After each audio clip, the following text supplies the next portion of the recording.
Le retour dans l'Africa Newsroom. Nos éditorialistes Daouda Tal, Malika Cher et Jean-Marie Bitomo sont toujours avec nous. Et tout de suite, c'est le dossier du jour.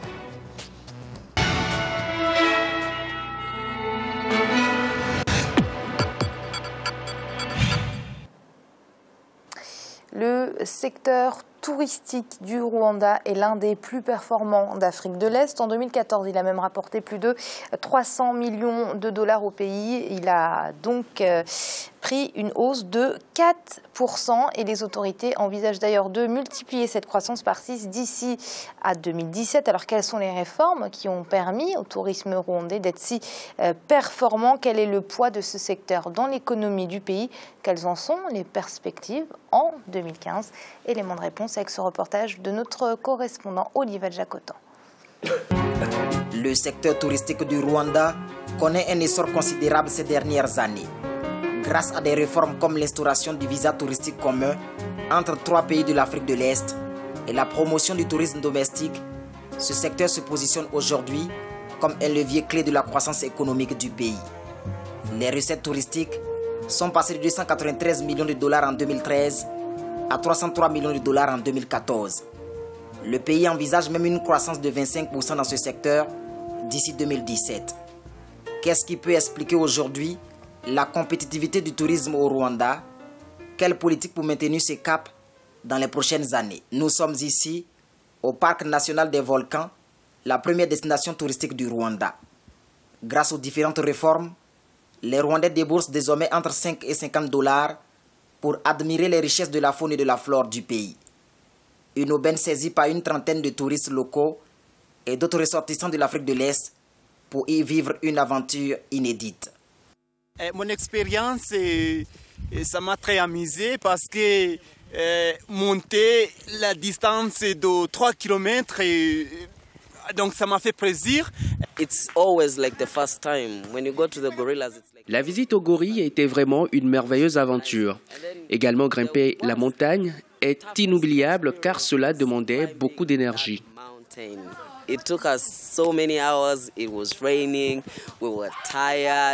Le pays a misé davantage sur le partenariat public-privé pour dynamiser le secteur touristique. Une politique qui a surtout favorisé le développement des infrastructures hôtelières. On trouve de nombreux complexes hôteliers non loin ou dans les parcs. C'est le cas de cet hôtel situé en plein cœur du parc national de la Kagera au nord-est du Rwanda. Maintenant, avec l'introduction des lions et bientôt le rhino, donc ça va être le parc le plus visité. Et nous avons la chance d'être ici, donc dans le parc, au milieu de ce parc-là, de ce parc magnifique. Le secteur touristique est également une alternative crédible à la problématique de l'emploi des jeunes. La carrière de guide touristique est de plus en plus embrassée par de nombreux passionnés de la faune et de la flore. Le pays compte actuellement 75 guides touristiques. Ce métier est destiné à tout le monde.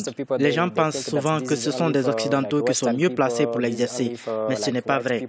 C'est un travail passionnant et les Africains, surtout les Rwandais, peuvent y trouver un réel épanouissement. Le Rwanda dispose à ce jour de 3 parcs nationaux. Il compte en créer un 4e avant la fin de l'année 2015. Les différentes destinations du pays regorgent de plusieurs espèces animales et végétales. Les gorilles de montagne constituent l'une des richesses de la faune rwandaise. La visite aux gorilles a rapporté aujourd'hui près de 16 millions de dollars au pays. Mais certains défis restent à relever par le tourisme rwandais. Malheureusement, les braconniers peuvent le faire facilement.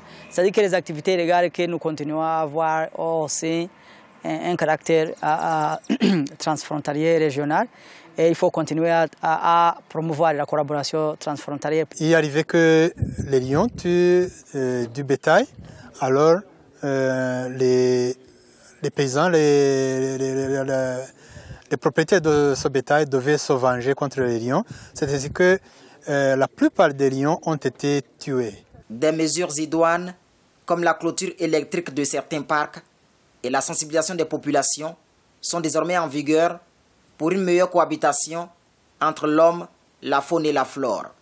Par exemple, depuis 2004, les autorités organisent une cérémonie appelée Kyuta Izina pour magnifier la naissance des bébés gorilles.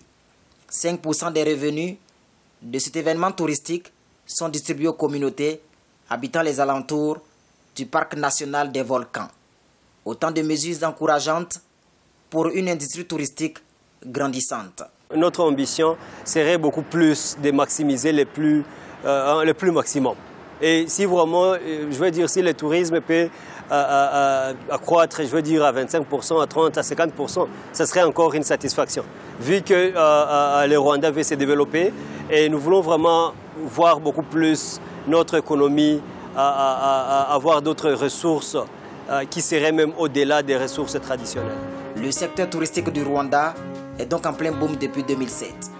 Il est même la deuxième ressource du pays en termes de devises. Les revenus du secteur sont passés de 15 millions à plus de 300 millions de dollars en une décennie. Le tourisme est désormais un maillon essentiel de la croissance économique du pays. Mais en Afrique de l'Est, le Kenya reste pour le moment le leader de l'industrie touristique.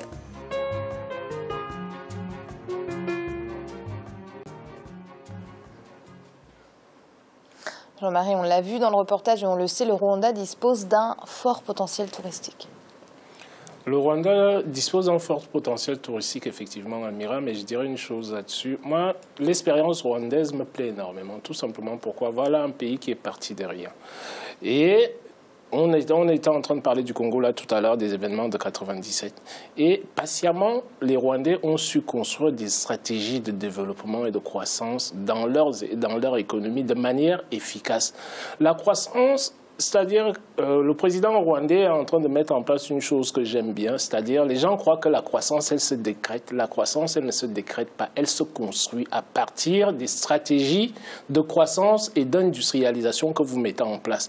Et qu'est-ce qui se passe au Rwanda? Au Rwanda, résolument, on s'est tourné vers les secteurs vers lesquels on a des avantages compétitifs naturels et on les exploite. Donc, que fait le Rwanda? Le Rwanda, c'est-à-dire, regarde l'expérience du Kenya qui est à côté. Par rapport à ce qui se passe au Kenya, ils se disent que nous sommes une petite économie. Donc, on met en place des dynamiques de croissance qui jouent sur nos avantages. Et à partir de là, je pense que l'expérience rwandaise, elle m'intéresse tout simplement. Pourquoi? Parce que depuis que Kagame est là, il a mis en place des politiques et des stratégies sociales qui font en sorte qu'aujourd'hui, dans un petit pays comme le Rwanda, chose que vous ne trouvez même pas en Afrique du Sud, vous avez pratiquement la majorité de la population qui est couverte par une mutuelle. Donc, qu'est-ce qu'on fait? On commence par sécuriser sa population. Maintenant, on se lance, si vous voulez, dans des investissements qui font en sorte que cette population-là, qu'on puisse la pourvoir en emploi et soutenir la croissance du pays. Donc, je trouve que c'est un très, très bel exemple, le Rwanda, qui me plaît, moi, en tant qu'économiste, parce que les stratégies de croissance et d'industrialisation qui sont mises en place sont très, très fines et très, très performantes. Et aujourd'hui, il n'est pas étonnant de voir que le Rwanda, si vous voulez, ait ce succès-là au niveau international. Et je pense que ça va aller en grandissant. Une fois qu'ils auront... C'est-à-dire, ils partiront à chaque fois dans un secteur qui leur semble favorable, ils améliorent ce secteur-là et ils passent à un autre. Et c'est ça la clé du succès, si vous voulez, de la croissance. Avoir des stratégies de croissance qui soient cohérentes en fonction de ces avantages compétitifs naturels. Oui, parce que Daouda disposait d'un fort potentiel touristique dans la sous-région, en Afrique de l'Est. Tous les pays ont à peu près les mêmes performances, les mêmes potentiels. Et pourtant, il n'y a que le Rwanda qui a su vraiment se démarquer et développer ce potentiel. Comment est-ce possible? C'est dû justement à la politique peut-être visionnaire de Paul Kagame? Oui, je pense qu'il y a de ça, puisque pour développer le tourisme, il faut être un visionnaire. C'est des choses qui prennent du temps. Pour camper le décor, on parle de tourisme. Il faut savoir qu'en moyenne, c'est 12% du PIB mondial. C'est impressionnant, l'industrie du tourisme globalement. Il y a aussi le fait que, selon les prévisions de l'Organisation mondiale du tourisme à l'horizon 2020, même 2030, la partie du monde où le tourisme va le plus croître, c'est l'Afrique. Quasiment, des fois, 2 fois plus que la moyenne mondiale, dans certains cas.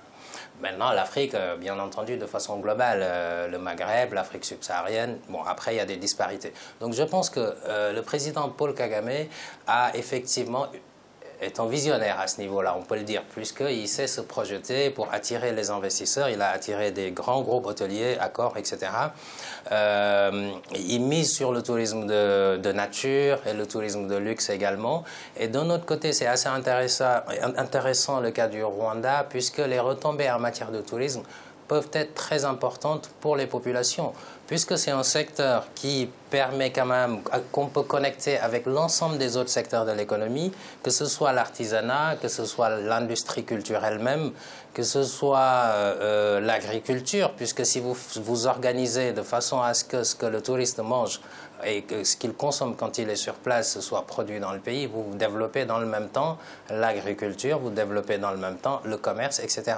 Donc je pense que c'est quelqu'un qui l'a compris. C'est pas étonnant qu'il ait réussi aussi dans d'autres secteurs. Et le Rwanda a doublé son PIB en une dizaine d'années.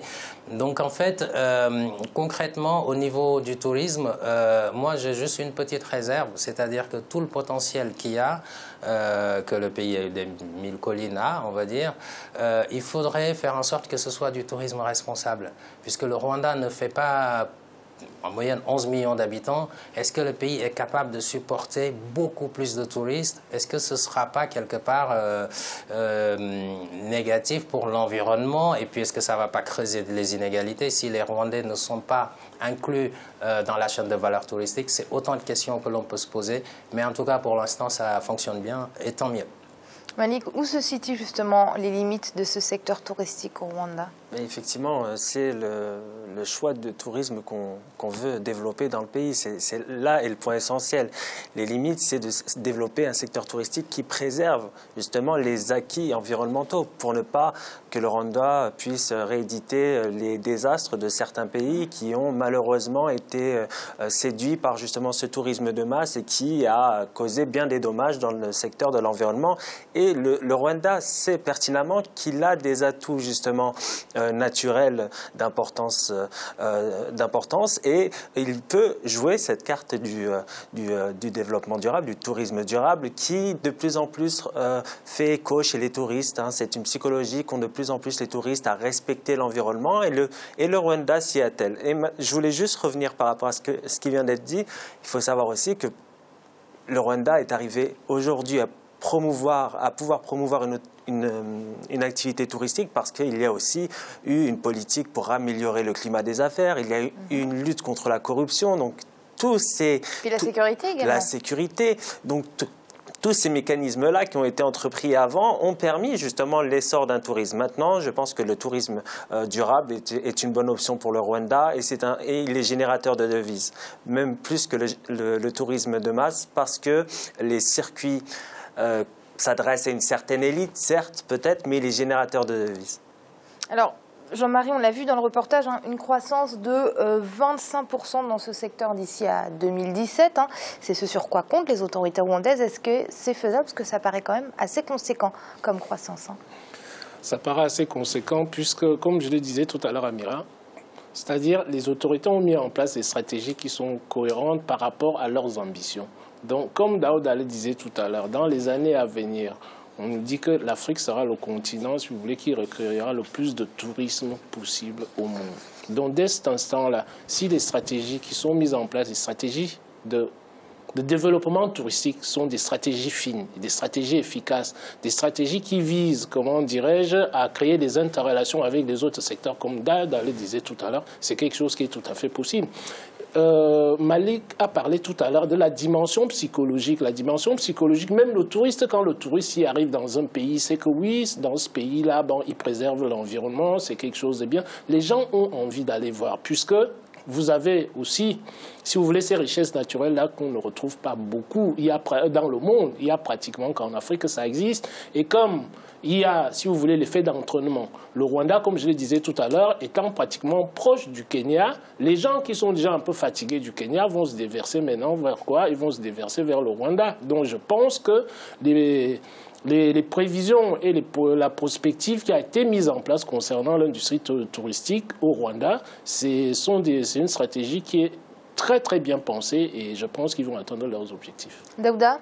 Oui, rapidement, Amira. C'est intéressant ce que dit Jean-Marie, puisque les pays qui sont les pays voisins, il faut savoir qu'il y a justement un visa commun qui a été mis en place entre 3 pays. Voilà, 3 pays, le Rwanda, l'Ouganda et le Kenya. Et donc ça, c'est aussi un exemple d'intégration économique qui passe par un secteur qui est intéressant, et c'est plein de leçons à tirer à ce niveau.